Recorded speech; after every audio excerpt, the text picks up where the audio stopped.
This episode has been brought to you in part by Canderel and Kingset Capital. Coming soon, affordable luxury condominium living at 908 St. Clair West. Nestled into a vibrant, one-of-a-kind neighborhood, 908 St. Clair West is a modern treasure, offering a sophisticated lifestyle inspired by St. Clair Village and prestigious Forest Hill. Register today at 908stclairwest.com. This is Bonjour Chai, the Ukraine is not weak edition. I'm Avi Feingold in Montreal, and I'm here with Alana Zakon in Toronto and David Sklar in Calgary. We are your frozen chosen. On today's show, war between Russia and Ukraine. Is this bad for the Jews? Plus, we're continuing to experiment with the word of wisdom of the week, and we have a bit of a new format change, so stay tuned for that. Alana, David, how's your week been? I got nothing. It was just me shrugging up in the air. You know what? I thought of you the other day because I went to Niagara on the Lake for Family Day, which is a thing that they have here. Did you? Mm-hmm. And I went to this hat store and I tried on a Stetson and I thought of you. But did you pronounce it correctly? I was like, I know what that is now. Stetson, is that right? Avi, you're our Stetson expert right now. So it is pronounced Stetson. I also bought myself a really cool hat. Not a Stetson, though. And it's like tucked away in a hat box right now, so I'm not going to pull it out. But it's really nice. What did you think of Niagara on the Lake? It was really cute. I really love those like little theater towns. Like it reminded me a lot of Stratford.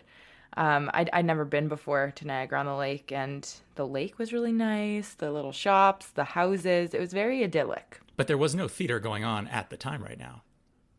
No, I know, but like you see all the theaters, and like one of my friends who came with us was in the Shaw Festival a bunch of years ago, so he pointed out all the spots, and this is the bar where we did this, and this is the thing, and yeah. Do you have Family Day in Calgary, David? We do. We absolutely do. So everyone took it off. It was nice and relaxing, and I didn't go into work. So that was great. Sorry, Avi. I know you don't get Family Day. There is no Family Day in Quebec. Well, we get, there's no families in Quebec. There's no families in Quebec. It's true. The kids have been off all week, actually. So it's been Family Week. This has been the Kids Learn to Ski Week. So we've been going up and down and getting them ski lessons and there's this magical moment when you see a kid click, like in terms of skiing, and they're like, oh, I get what I'm supposed to be doing, and this is working, and like this light up in their face. It's a beautiful moment. So that's been the week. It's been skiing. I never learned how to ski, and people give me weird looks all the time because I'm from Montreal, and they think that's bad. But I blame my parents. I went cross-country skiing a few times, but they never taught me how to downhill ski. But I never have had a broken bone in my body, so at least there's that. I've had many broken bones in my body. Because of skiing? A lot of crying because of skiing. So less broken bones, more broken hearts. I was a little Anglo in the group, and everyone was Francophone, and no one spoke English. And I was like 8 or 9 years old, and I would remember just flying down the hill at Montavilla and crying because I had no friends. I used to go tubing down Avila. Yeah, Avila is the one that we've been going to because it's really close, and the kids like that my name is in the name of the ski hill. Yeah. So that's been fun. It's I had a friend who was like, I was telling him, oh yeah, we're going skiing next week with the kids. We're teaching them lessons. He's like, I don't understand that. That's like basically like, hey kids, let's learn to drive drunk, or here is drugs. Like, what's the idea behind like, hey, let's put our kids on skis and get them going so fast down a hill as like this is the pastime of Montrealers and other Canadians and stuff. Did you see the clip of this father who put a little microphone on his child as they were learning to ski? It's been blowing up all over social media, and he's like talking to himself, this little 4-year-old or 5-year-old. He's like, down I go the hill, oops, I fell down, that's okay. It's adorable. Is the kid wearing an NCSY sweatshirt? Always.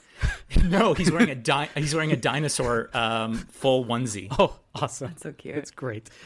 My highlight of the week actually has been having a meeting with Moishe House Maple Leaf Gardens. That was your highlight? We're going to do a program together. Wow, no, it's not the highlight, but it was a highlight of the week. I don't know how to feel. You're like, it's a highlight. It's not the highlight. But yes, we had a highlight. We had a good chat the other day. It's not even Purim. We're thinking ahead to Passover. I'm going to be doing a Passover boot camp for Moishe House Maple Leaf Gardens and possibly other Moishe houses. There'll be Zoom information. Alana will send it out. You're the first people to hear about this. I will teach people in an hour and a half how to prepare for Passover, how to lead a Seder, and anything and everything related to that. So that should be fun. Yeah, and I got to meet your daughter for like a few minutes. That was cute. That is true. She is quite the person. Speaking of Purim, though, we want to hear from you, right? We're talking about Purim coming up in a few weeks. I was like sitting there wondering, is there a Canadian Jewish joke? Are there Canadian Jewish jokes? If you think that you have one, we'd love to hear it. We'd love to think about what Canadian Jewish humor is specifically. You can either email us at bonjour@thecjn.ca with your Canadian Jewish joke, or better yet, record yourself telling it. Like use the voice app on the voice recording app on your phone and just email it to us. And maybe we'll put it in our special Purim episode. So get your Canadian Jewish jokes out there and send them to us. We want to hear them. Do you have a Canadian Jewish joke, David? I don't have a Canadian Jewish joke, but I do have a Russian-Ukrainian Jewish joke, if I may tell. Well, apparently those are two very separate things, so pick a lane here. Well, they sort of coalesce together, I would say. Now, I do want to state that this is not my joke. I did not create it. I found it on the internet. I'm scared, but go for it. So 2 Jews are standing on a street in Kyiv speaking in Yiddish. A third Jew comes up and says, "Guys, why are you speaking in Yiddish?"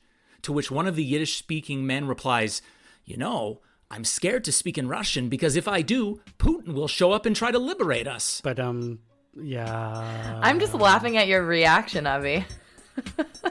Thank you. Send us your jokes. bonjour@thecjn.ca.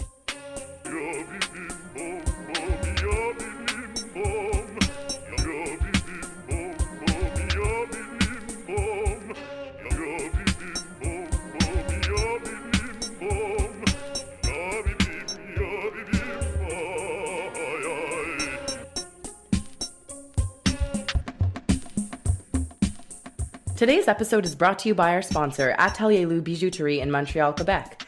Atelier Lou specializes in watches and custom-designed jewelry along with a curated selection of designer jewelry. Visit us online or in person and Eric Goldberg will help make your jewelry dreams come true. Atelier Lou is offering a promo code for all Bonjour Chai listeners using BON18 at checkout for 10% off your order at atelierlou.com. As we record this Thursday morning, Russian forces are in Ukraine in what now can undoubtedly be called an invasion and likely a full-on war. Russian President Vladimir Putin has justified this using a variety of rhetoric, including the denazification of Ukraine and supposed disputed territories. World leaders have condemned this move, but only time will tell how this will unfold. I know that this is quite the Ashkenormative statement, but it seems like the Jewish community is more involved in this global conflict because so many Jews have ancestry from the region. This, of course, in addition to the rise of the Russian-speaking Jewish community in Israel and the rest of the diaspora, means that there are many Jews in our communities that have some firsthand connection to the region. And so here to help us untangle what this all means for the world, as well as for Jews in Russia, Ukraine, Israel, and the diaspora in general, are 2 luminaries of the Canadian RSJ community, Ruti Korotayev and Semyon Dovshik. Ruti is a writer, researcher, and graduate student at the Center for European, Russian, and Eurasian Studies at the University of Toronto Munk School of Global Affairs and Public Policy, with a specialty in Russian media. And Semyon is a freelance journalist and formerly was a spokesperson for the Jewish Agency and the emissary of the Jewish Agency in Moscow. Ruti and Semyon, welcome to the program. Thank you for having us. So, for those of us who weren't paying attention to the geopolitics in the region before last week, can we start with a brief overview of how we got to this point? Right. So it will be, first of all, I must admit that it's really hard for me to speak this morning. My heart is with many of my friends that are currently in Ukraine in different places. I'm so used to contact my friends in Israel whenever there is an attack by missiles from Gaza on Israel, but this is the first time that actually I'm very worried about people that live in the former Soviet Union country. So it's been a long-going conflict between Russia and Ukraine, as it seems, but it's actually a conflict between Russia and the West. And Russia is trying to establish a new geopolitical order in Europe and in the world, and Ukraine is only a battlefield. It's not about Ukraine. It's about Russia's view of the world. It's about the conflict between Russia and the West, between Russia and NATO. And I'm afraid to say that Ukraine may be only the first step of this conflict. Yeah, I'll also just jump in here. I was also up until the early hours of the morning. It's a really, really horrible situation that's going on. And I mean, there are so many kind of events that kind of led up to this sort of situation. But, you know, since 2014, since Putin annexed Crimea, these regions have been slowly been building up and creating this sort of separatist region in which there are so many people who are really pushing for this sort of annexation of Ukraine. It's really hard to say where this will lead. I think it has so many implications, and a lot of it has to do with like Putin's own issues as a person. He seems to be wanting to hold on to control. He's been in power since the year 2000, and he's really pushing this sort of narrative. Before, it was really about NATO aggression and like not wanting Ukraine to join NATO, which is a ridiculous statement because Ukraine is roughly 30 years away from joining NATO.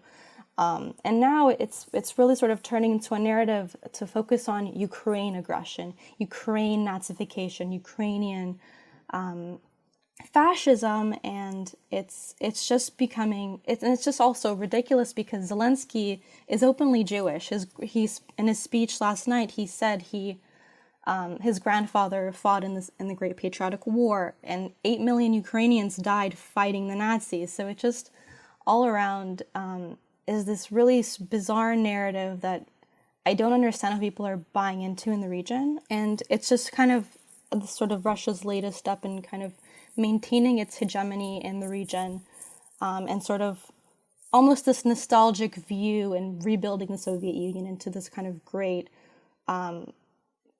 country of what they believe to be a great country. Now, you mentioned that Putin was calling to de-Nazify the Ukrainian government. You mentioned that the president of Ukraine is Jewish himself. I'm curious if that had any kind of decision, if Putin had any type of, does that play into any of the reactions or decisions made in terms to advance this type of invasion going on? Again, as I mentioned, I don't believe it's about Ukraine.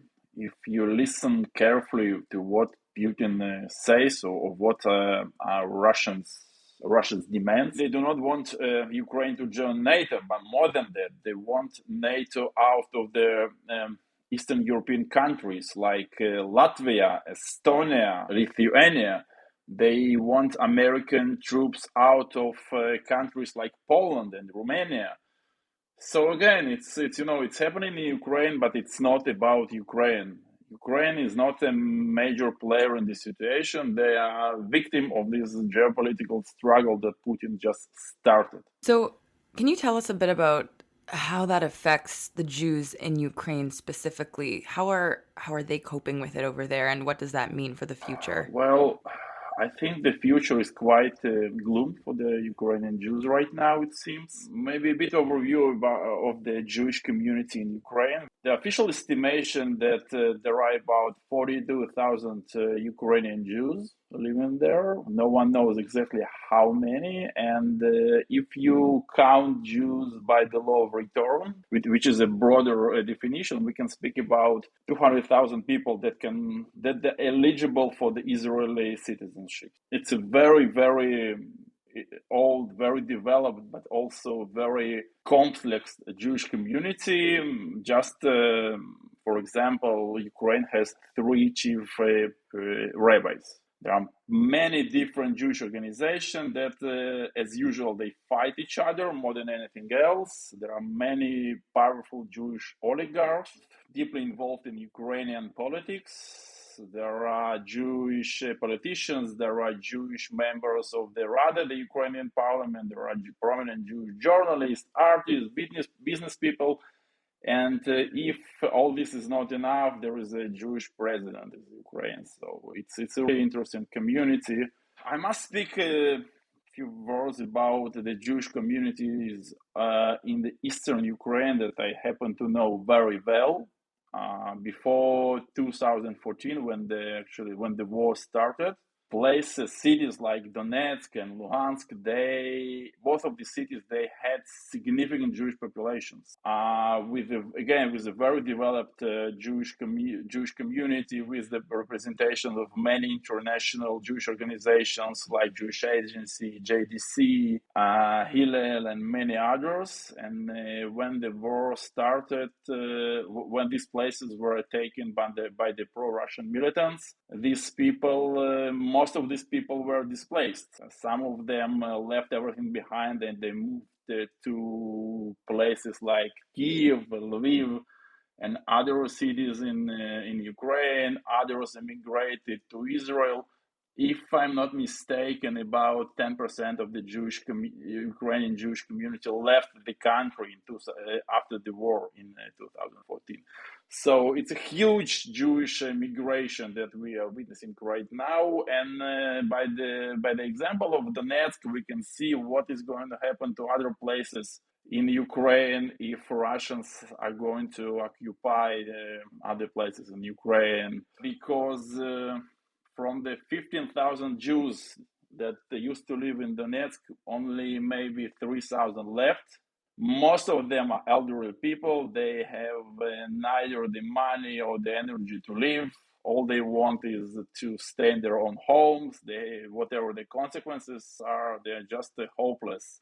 I happen to know many young people that were very deeply involved in the Jewish life in these places. They all live either in Kiev or in Israel right now. So nothing really hopeful right now for the Jews in Ukraine. So forgive me if this is a silly question. Jews in the region have been dealing with changing borders for literally centuries. And it seems to me, at least, and again, this may be a very naive question, that neither of the countries are particularly hostile to Jews in either country. And nobody wants to be in a war region at all, of course.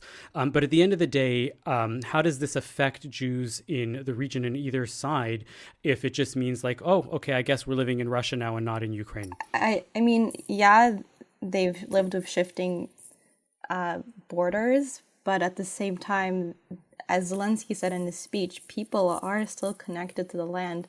I'm a Russian Jew. My family's from Moscow. Donbass, these places don't really, I don't visualize them. I don't know what they mean. But I have a lot of friends from Ukraine who are Ukrainian Jews, and they are very deeply tied to cities like Odessa, like Kiev, like Mariupol. And I think it means something for them to be part of Ukraine. And it's not just kind of shifting borders, but as much as it is kind of a national identity. So then, Ruti, if I can come in here, and I'm just curious, what are the relationships like between Ukrainian and Russian Jews today? In terms of the people, do they have a common relationship? What will happen to these two very different Jewish communities on both sides of the conflict moving forward? That's a good question. I don't know if I can really speak to that because I'm not super familiar with these communities, but I do know that they do, especially the older generations, they have the Soviet Union in common. They have this sort of Soviet legacy, and with that comes a lot of unpleasant memories, like institutionalized anti-Semitism, but there's also kind of nostalgic elements as well in terms of Soviet culture and television. We can expect hostile acts toward Jewish communities when the Russians take over, especially in the places like Uman, where historically there were tensions between the local Ukrainian community and the Hasidic community that came to live in Uman, and other places, Odessa and Mariupol. For those of you who don't know, Uman is it's called often the Jewish Burning Man, right? Where once a year people go visit the grave of Rabbi Nachman of Breslov on Rosh Hashanah, and it becomes this massive Hasidic festival of tens of thousands of Jews coming down in Uman. And I imagine that if this conflict happens, it's going to be seriously curtailed in the coming year and in coming years beyond that. Yes, but beyond the Rosh Hashanah, there are currently more than 10,000 Hasidic Jews that permanently live in Uman. So it's a huge Hasidic community with constant tensions with the local authorities and local communities over properties, real estate, businesses, worship place, and so on so far. So I'm very worried about their safety. I don't think that Russian fighters or any Russian proxies will be especially friendly toward Jewish places or toward the Jewish communities. So again, it's a physical and very, very real danger, and many of the people will try to escape. Whoever is capable, as again, people who are not wealthy, who don't have any means, or elderly people won't be able to live. No one knows what's going to happen, but nothing good is anticipated. So, Ruti, I have a follow up that's related to media as well, but then I eventually want to hear both of you about this issue. I've been speaking over the past couple of days to a lot of the colleagues that I have and friends that I have that are within the RSJ community in Montreal and elsewhere. And I'm asking them, like, what is the sentiment? And they're telling me this, that like many of the Russian Jews here are very much pro-Russia. They're on the Russian side. They have been listening to state propaganda and have been convinced by it. And basically any Russian Jew that you meet who votes for Trump or who says that Trump was right is basically on the side of Putin and saying that this is right and this is proper. This idea that I keep hearing, and I can't imagine that it's true because of what you guys are saying, that Russian Jews have very little allegiance to Ukraine itself as a nation. I had somebody tell me that even Ukrainian Jews in Canada tend to align themselves more with Russia than with Ukraine. How does this play out in Canada? Is this actually what we're seeing? And is this a case where there are actually a strong undercurrent of Ukrainian Jews, but they're not being represented because the Russian community is so dominant in this way? That is all insanity. I'm so sorry. Okay. That's why we have you experts on, because I'm hearing this from people and I'm like, that can't possibly be true. No. Okay. So, I mean, I have so many points about this, and my mind is racing, but I guess, so let me just zoom out and say that yes, after the war, Russian identity and Soviet identity in many ways kind of merged because, Stalin was really pushing for this sort of, homogenization of Soviet identity and to kind of squander nationalist movements, including Jewish nationalist movements.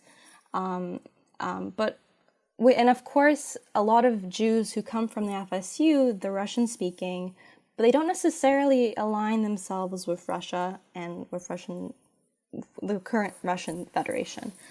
And I guess sort of to answer your question, like, yeah, media plays an enormous role, and it's not lost on Zelensky or any of the leaders themselves, because he mentioned this in his speech last night. He knows that his speech wasn't going to be broadcast on Russian news agencies, and I think it was only shown on like RIA Novosti, which is like a Russian state-sponsored news wire.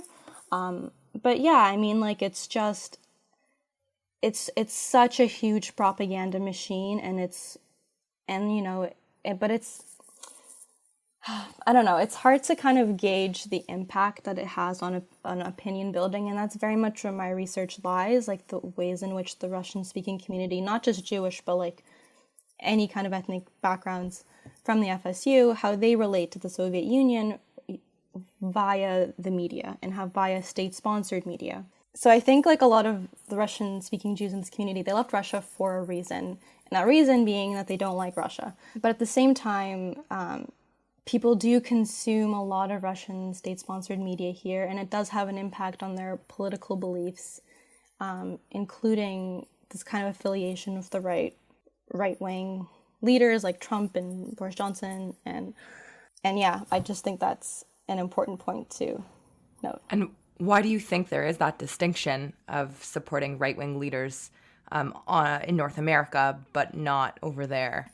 I mean, that's the overlying question of my research, that's why I'm trying to understand. And at the same time, there's also this whole other layer of conspiracy theories. And so many of these are people who are Jewish, but they believe in anti-Semitic conspiracy theories as well, that Jews, control the world. And I've heard this from Jews themselves. What I'm curious is, can any of you speak to how Israel is playing a role right now? I think from, everything I've been reading, they were really trying to find a balancing act between not taking one side or the other. And I think the Ukrainian government was a bit upset with them for not standing up more to Russia. But they're sort of in an unenviable position where they don't want to upset the Russian Federation, but they also don't want to upset Ukrainian's government. Can any of you speak to what the Jewish Russian community and what the Israeli government is trying to sort of achieve here? Well, Israel's situation couldn't be more complicated here. As the foreign minister Yair Lapid mentioned, Israel has a border with Russia, and he obviously meant Syria, with a huge amount of Russian forces there. So Israel is really trying to keep the balance, not ruin their relationship with Russia. That, to be honest with you, you can say whatever you want to say about the former Prime Minister Netanyahu. But in relation to keeping this relationship with Russia safe and balanced, he did a pretty good job. It's really important to Israel to keep doing whatever they're doing in Syria without Russian interference. And so far, Russia did not get involved. But recently, in the recent weeks, we can hear different voices. Russia is becoming more vocal about Israel's airstrikes in Syria. We hear different Russia spokespeople condemning Israel. And I think, according to this, Israel's position about the Russian-Ukrainian conflict became more clear. And as you know, Israel condemned Russia's aggression towards Ukraine. On the other hand, Ukraine has a huge Jewish community. Israel has some interest in Ukraine. I think, in terms of export, Israel is dependent on Ukraine. There are some Israeli companies that outsource their workspace to Ukraine. So yes, Israel is a very, very delicate place in this conflict, but I think in the end, Israel will have to make its statements because, it's not left vs right. It's now insanity vs normality. So I think what's interesting, and other critics and other pundits have said this, that what is remarkable about the point in time that we are is that there's a war breaking out in this region, and yet there is still a place where Jews can escape towards, which is Israel, which wasn't happening 100 years ago or 200 years ago or any innumerable number of conflicts in the region in the previous centuries. So that's remarkable. What I want to wrap up with one last question, though, in terms of thinking, there's no way of really knowing what the future will hold for this conflict, and this could either be something very quick or very long and protracted. I don't want to opine on that. But what I am curious is, even given what you just said, Ruti, that, the vast, support for Putin in the Russian Jewish community in the diaspora is, completely overblown. There must be some Jews, right, that are, supporting this invasion because of the propaganda that they hear or for whatever reason. What do you think the future of relationships within the RSJ community in the diaspora is going to be like if you have people on both sides of this conflict within the Jewish community supporting this, and to sort of say what you think where things might be going from both of your sides? Well, from my perspective, my parents have lost a lot of friends since 2014, and since the war kind of started and this annexation happened, it's just been constant arguments within all of their friends. And so I think that might be a microcosm as to where things are going, because it is a very divisive issue. But yeah, I don't want to speak for the whole community because it's not a homogenous community. Everyone had very different experiences in Soviet Union. Some people experienced no anti-Semitism. Some people had a great time, and some people, hate Soviet Union so much that they refuse to speak Russian. And so I just think it's really hard to say where this will lead within the diaspora. I believe that Russian Jews who supports Putin and supports Russian aggression against Ukraine, it's a fringe minority. I love this expression now. So, but I do believe it's a fringe minority. Huge majority of the community came to Canada a long time ago. They raised their kids here. They adopted some more Western opinion and Western orientation in relates to Russia. I don't like this generalization that whoever supports Trump, that these people automatically supports Putin. So on. So far, it's not true. It's incorrect. I don't see any huge fights within the Russian Jewish community about the situation. Whatever you have mentioned, I think it relates to the broader Russian-speaking community living in Canada. There, I do hear some pro-Putin voices, but in relates to the Russian Jews, I think we're more or less on the same side. Ruti, Semyon, thank you so much for joining us. As the situation develops and unfolds, I'm sure we'll hopefully have a chance to hear more about this from you, and we value your opinions and your voices. Yeah, thank you so much for having us. Thank you. You can find links to Ruti and Semyon's Twitter accounts and writing in the show notes, and you can email us at bonjour@thecjn.ca to let us know what you thought.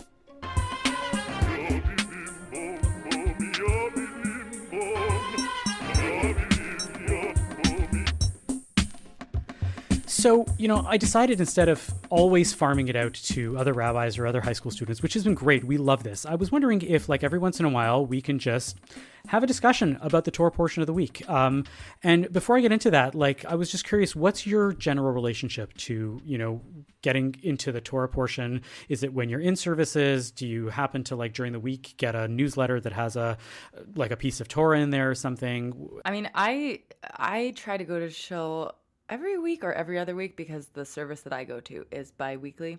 And I try my best as we're reading through it to look at the translation and really pay attention to the words that I'm saying in Hebrew to remind myself what is going on, because I feel like after I graduated high school, I honestly didn't really think so much about it until I started going to shul again just in the past few months, really on a more regular basis. And I have to say that it's very helpful how at the end of every episode of Bonjour Chai, Avi, you name the parsha, because every week at Shul, I'm like, I know what it is this week. I can go straight to the page before they announce it. So that's fun. I was just going to say, unless Avi tells me I have no idea what the parsha of the week is, I feel like I'm the bad Jew here on Bonjour Chai. There are no bad Jews. It doesn't exist. Well, I take it as a badge of pride maybe itself. It's like, I don't know what the parsha of the week is as weeks go by until my rabbi, or I'll get a newsletter, or Avi will just remind me. I feel like a newsletter is a cool idea. Do you know anything like that gives out a summary of every week? Very many. There are dozens, I'm sure so many, but dozens, one that you think is compelling and interesting. One that is, Rabbi Jonathan Sachs has even though he passed away, he had written out many years of his covenant and conversations that they're still putting them out on a regular basis. I find him to be very erudite and very concise about the Torah portion. But I can assure you that whatever rabbinical figure or rabbi or denominational movement that you're into will have a weekly, Dvar Torah email or some kind that they send out and they push out, and that is worth checking out. So, yeah.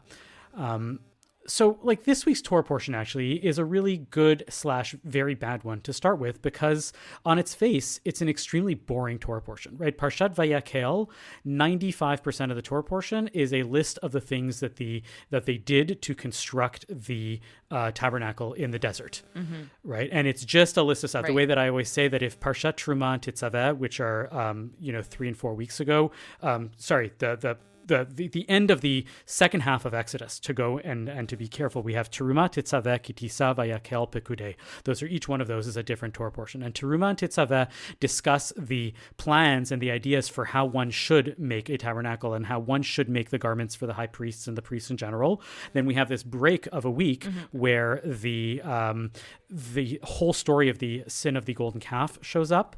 And then you have Vayakhel and Pekudei, where they actually do the construction of the tabernacle and the garments and all this stuff. So if God is not smiting and smoting people, which is the exciting parts, he's really just laying out a blueprint for like a construction company going on. So it's exactly what I was going to say, was that if Truman Titzaveh is the architect plans, right, Vayakel and Pikudei is the developer, right? It's the contractor. And this is my contract. I did this. This was done. That was done. So it's kind of like the flip side of like the plan. It's the actualization. And so that's what happens in this week's portion. And it's just a list of all the things that were done. You had a question on that. Yeah, I have a question that actually came up in Shul last week. What's with the angels? Because like to me, when you think of like angel statues, it seems very Christian.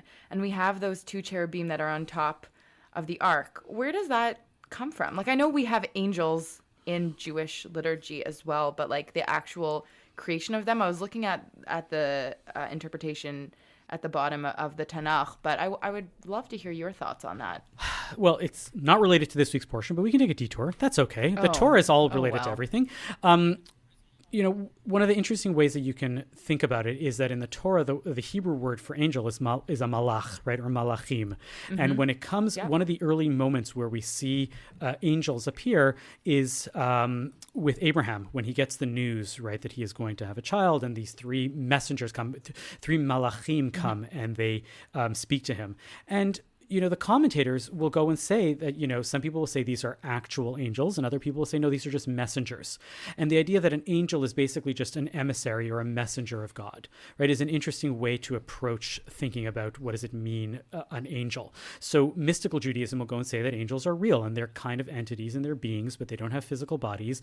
And these are their properties and, whatnot.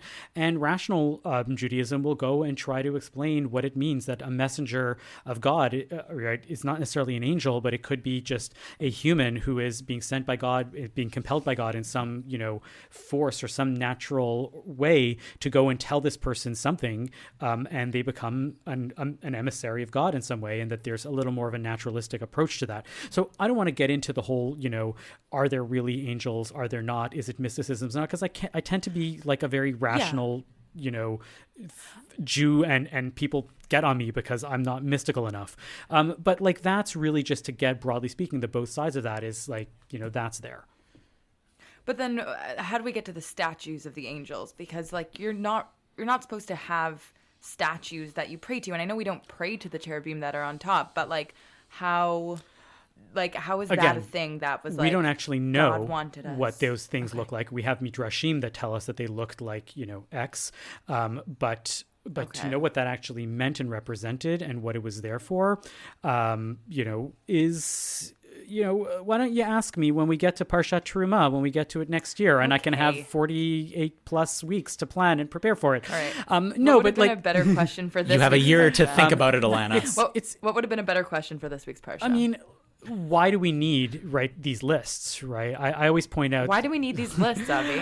I don't know. I'm really not sure always. And I think that these are like some of the hardest Torah portions to give sermons with, or to like give Divrei Torah about, words of wisdom and whatever, because at the end of the day, they said it, that it should be done, and it was done, and that was it, right? And the vast majority of what's going on in the story itself is fine. But you know what? There are multiple ways to approach it. One, I think, is that details always matter.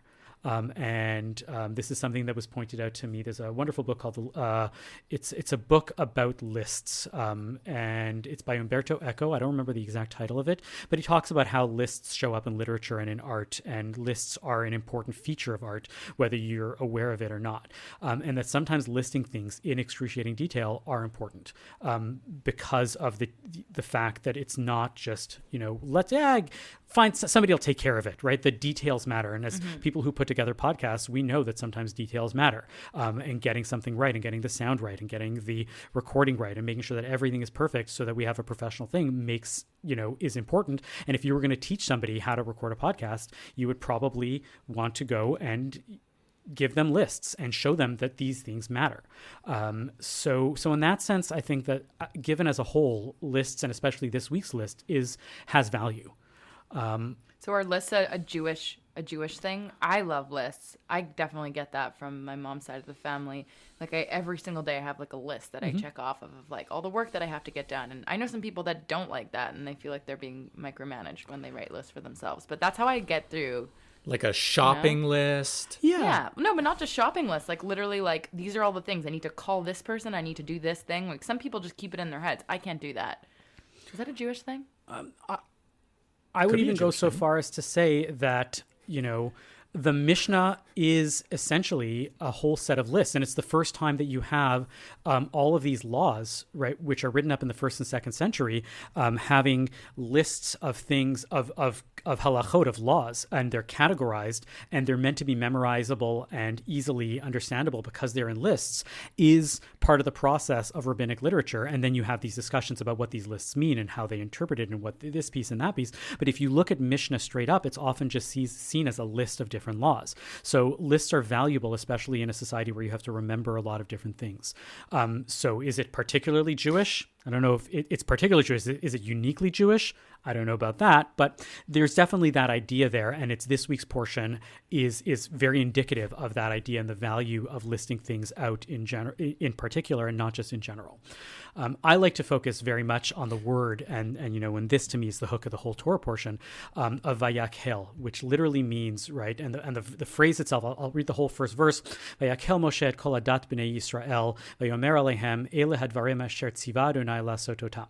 Right, Moses then convened the whole Israelite community and said to them, "These are the things that God has commanded you to do."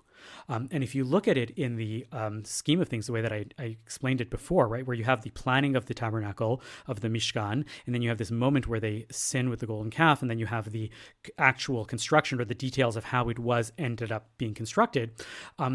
We have this moment in the middle where the golden calf happens, and you can think this as being catastrophic and being totally like shattering for the community. And yet what does Moshe do when this is done and they have repented and they're all back together, right? Vayahakel.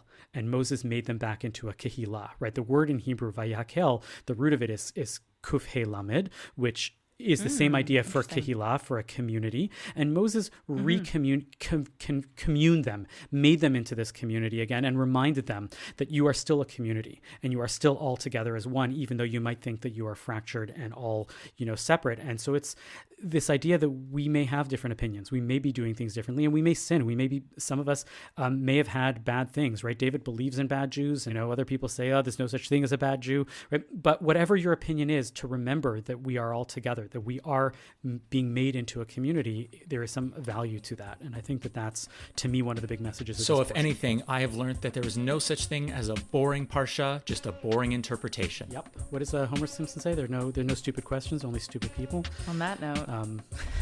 Isn't that on that note. So, be together, come together, and that to me is one of the wonderful messages of this week's Torah portion.